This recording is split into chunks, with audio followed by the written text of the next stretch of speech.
Hi, my name is Carrie Robinson, and I am a jury member in this case against the AU Bright Smiles Dental in regards to safeguard issues. In this case, an OCR investigation had confirmed allegations that the practice had flagged some of its medical records with a red sticker with the word AIDS on the outside cover, and the records were handled so that the other patients and staff, without the need to know, could read the sticker. Before rendering a verdict in this case, I wanted to examine the issues of privacy and confidentiality.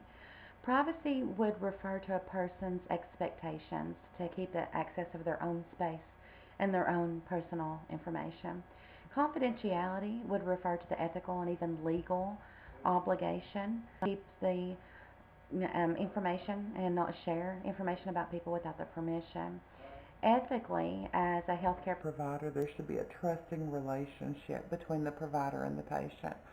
As a member of this jury, I have to look at both the privacy and the confidentiality laws and how they'd apply here. I've studied the privacy rules, including the ACA, HIPAA, and GINA, and the legal and regulatory context in which healthcare providers should behave. In looking at the HIPAA Act, which stands for the Health Insurance Portability and Accountability Act, and also by looking at the Federal Privacy Act of 1974, which states the privacy from a citizen's view, it actually says that no agency shall disclose any record by any means of communication to another person, except pursuant to a written request, or with the prior written consent of the individual to whom the record pertains.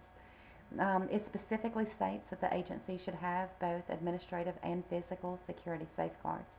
Now, HIPAA is perhaps best known for its regulation of privacy and confidentiality in healthcare contexts.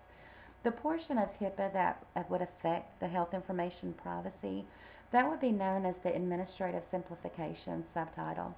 Now, that is actually divided into two different sectors: the privacy rule, which would restrict disclosure and limit the use of PHI without the patient's permission, and the security rule.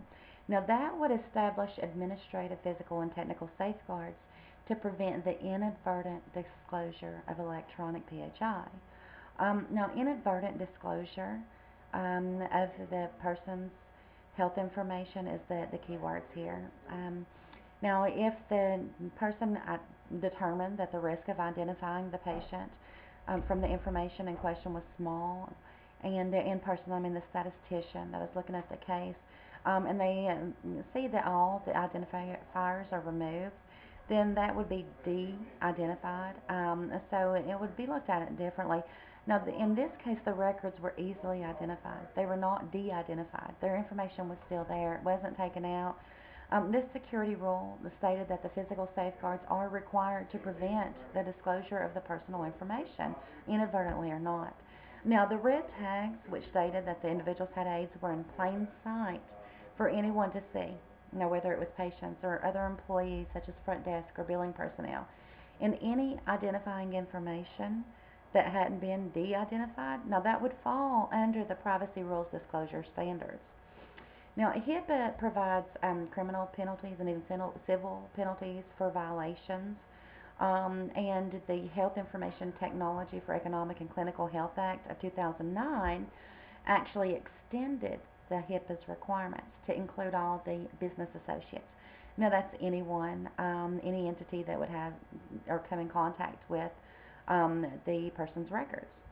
Now, that there are exemptions, of course, which I don't think any of these would apply, such as the patients and billing, and like I said, de-identification, and if it's putting someone's life in danger and that thing, and I don't think that applies in this case. Now, HIPAA obligates covered entities to actively minimize the potential for unintended harm by imposing a duty to make a reasonable effort to disclose only the minimum necessary. Being on the outside cover, being in bright red, it drew people's attention to this. It was like, it was lit up saying, hey, look at me. And that wasn't de-identified. The name was there. You could tell exactly, who that person was. Now, that, of course, would be in violation of the privacy rule. Therefore, my decision in this matter, the Bright Smiles Dentistry Group is guilty. A patient's healthcare provider has a duty to provide privacy to those that they treat under the HIPAA Act. Protected health information could include any details that the provider receives regarding the patient's condition. In this case, the patient was easily identified and even flagged in red as having AIDS. Um, Ethically speaking, as well, real quick, the Hippocratic Oath, that the physicians vow, to keep information secret.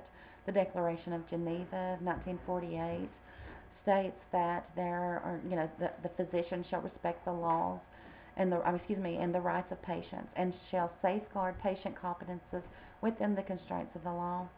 The American Medical Association's Ethical Principles of 2001 also says that the patient has the right to confidentiality, that none of that information should be communicated in any way, such as flagging, without the consent of the patient, unless provided by law. Existing laws, regulations, and guidelines are designed to prevent the disclosure of the PHI by health care personnel. This was plainly not done in this case in compliance with the safeguarding guidelines. Thank you.